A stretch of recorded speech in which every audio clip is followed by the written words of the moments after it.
ಹ್ಮ್ ಚೆನ್ನಾಗಿದ್ಯಾ? ಪರವಾಗಿಇದೆ. ಚೂ ಏನೋ ತುಪ್ಪದ್ ಗಮ್ ಅನ್ಸ್ತಾ ಇದೀಯಾ? ರವೆ ಉಂಡೆ ಮಾಡ್ತಾ ಇದ್ದೀನಿ. ಯಾವ ಖುಷಿಗೆ? ಅದೇ ನಮ್ ಫಾಲೋವರ್ಸ್ ಮತ್ತೆ ನಿಂದು ಕಡುಬು ವಿಡಿಯೋ ವ್ಯೂಸ್ ಎಲ್ಲ ಚೆನ್ನಾಗಿ ಹೋಗಿದೆ ಅಲ್ವಾ? ಹೌದು. ಅದೇ ಖುಷಿ ಮಾಡ್ತಾ ಇದೀನಿ ಅಂತ. ಹೌದಾ? ಈಸಿ ಸ್ವೀಟ್ ರವೆ ಉಂಡೆ. ಹೌದಾ? ಹ್ಮ್. ಮಾಡೋಣ ಬಾ. ರೆಸಿಪಿ ತೋರ್ಸನಾ? ಹಾ ಬಾ ಬಾ. ತೋರ್ಸು. ಮೊದಲಿಗೆ ಸ್ಟೋವ್ ಹಚ್ಚಿ ಬಾಣಲೆ ಇಟ್ಕೊಂಡೆ. ಅದಕ್ಕೆ 2 ಟೇಬಲ್ ಸ್ಪೂನ್ ಬೆಣ್ಣೆ ಹಾಕ್ಕೊಂಡೆ. ನೀವು ತುಪ್ಪ ಇದ್ದರೆ ತುಪ್ಪ ಹಾಕ್ಕೊಳ್ಳಿ. ಅದರಲ್ಲಿ ಡ್ರೈ ಫ್ರೂಟ್ಸ್ನ ಈ ಥರ ನೀಟಾಗಿ ಹುರ್ಕೊಂಡೆ. ಕೆಂಪು ಬಣ್ಣ ಆಗೋವರೆಗೂ ಹುರಿದ್ರೆ ಸಾಕು, ಜಾಸ್ತಿ ಏನು ಬೇಡ.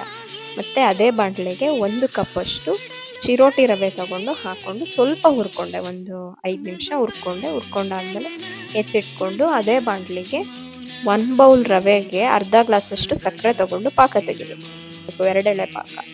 ಗೊತ್ತಾಗಿಲ್ಲ ಅಂತಂದರೆ ಈ ಥರ ನೀರಲ್ಲಿ ಹಾಕಿ ಈ ಥರ ಹಿಡ್ಕೊಂಡ್ರೆ ಅದು ಪಾಕ ಆಗಿದೆ ಅಂತ.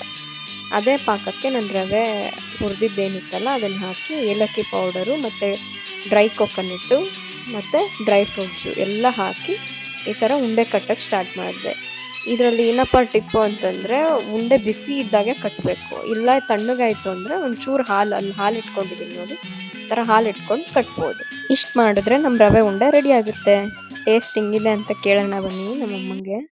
ರವೆ ಉಂಡೆ ಮಾಡಿದ್ದು ನೀನ್ ಹೌದಾ? ಹೆಂಗ್ ಹೇಳ್ಕೊಟ್ಟಿದ್ದಲ್ಲ ನಂಗೆ ಚಿಕ್ಕ ವಯಸ್ಸಲ್ಲಿ ಅದೇ ತರ ಮಾಡಿದ್ದು. ಅದೇ ತರ ಮಾಡಿದ್ಯಾ? ಹ್ಮ್. ನೋಡೋಣ. ಅದೇ ಮೆಥಡ್ ಅಲ್ಲಿ ಮಾಡಿ. ಚೆನ್ನಾಗ್ ಮಾಡಿರ್ತೀಯಾ ಅಂತ ಅನ್ಸುತ್ತೆ. ಆದ್ರೆ ನೋಡ್ತೀನಿ ಟೇಸ್ಟ್.